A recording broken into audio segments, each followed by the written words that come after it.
Hi everybody, it's Dr. Magnifico. We've already done one Sunday, but we'll do another Sunday. So this is Sunday with gray collar. He's part of a litter. He came in about a week ago with a very swollen, painful leg. It has a fracture in it. So he's got a splint on. So it's really kind of a modified Robert Jones. And puppies, I've had three fractures in the last week. 2 of them are puppies and 1 of them is a cat. The cat probably fell off something because he's indoor only and he broke his metatarsals, so those are the bones in here. The other puppy broke a femur, which is up here, and then this one is a tibial fracture. So we have it splinted and he is away from the rest of the puppy, away from the litter. He's in a very small contained area. You have to keep the bandage really clean and dry. You have to check toes, so his toes look really good. We want to make sure there's no swollen toes.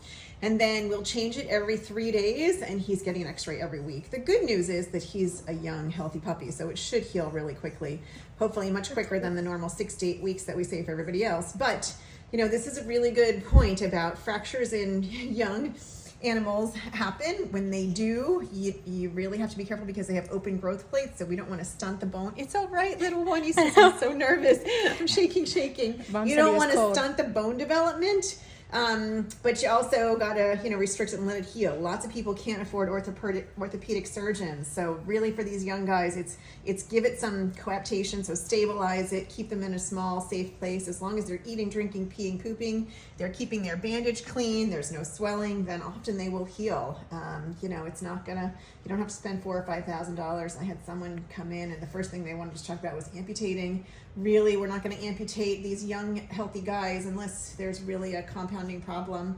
It's a big surgery and I don't want to put them through that. So he's doing really well and we'll give you updates, but accidents happen, things happen, and just ask about options. There's always affordable options. I really believe that. Even if you can't afford to split and cast, try to stabilize and keep them really calm and quiet. Some puppies are easier than others, but they'll do really well if you give them a chance.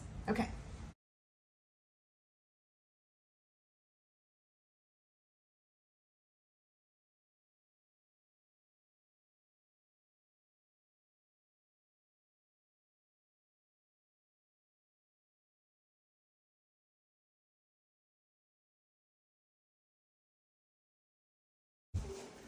Here's Daisy. I sweated over this puppy forever, right?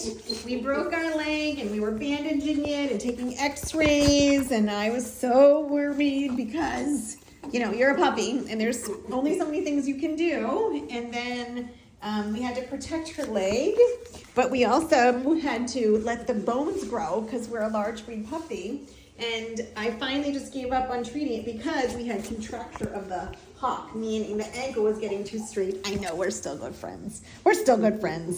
And Grace was helping me take care of her, so I'm doing this little video, mostly to show Grace that little gray collar, who we goes now Daisy, is doing so well. I know, she says I can run and play and bend my leg and jump up, and I know I'm a normal puppy. You're a normal crazy puppy. You are. You're a lucky puppy. Yes. I know. Lucky because it's really hard to keep puppies quiet. Yes. Right? Cage rest is so hard. I know. Yes. I have to say they have to be in a cage and be kept quiet, and that's really hard when you're a puppy.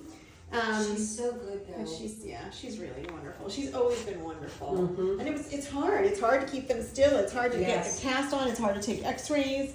They don't want to be held still or kept still. Well, Hope is smart because we had her in an enclosed area where she couldn't see out a lot, so she kept trying to jump. So Hope put a little fence up. We needed a kennel area for a small area, and she could see out. And then she didn't try to jump up. And you were happier when you could see everybody, right? It's hard to be restrained and contained, and but at least you could see. And now you're doing so great! Yay! So, thank goodness. I really worried about this puppy. It's really crazy.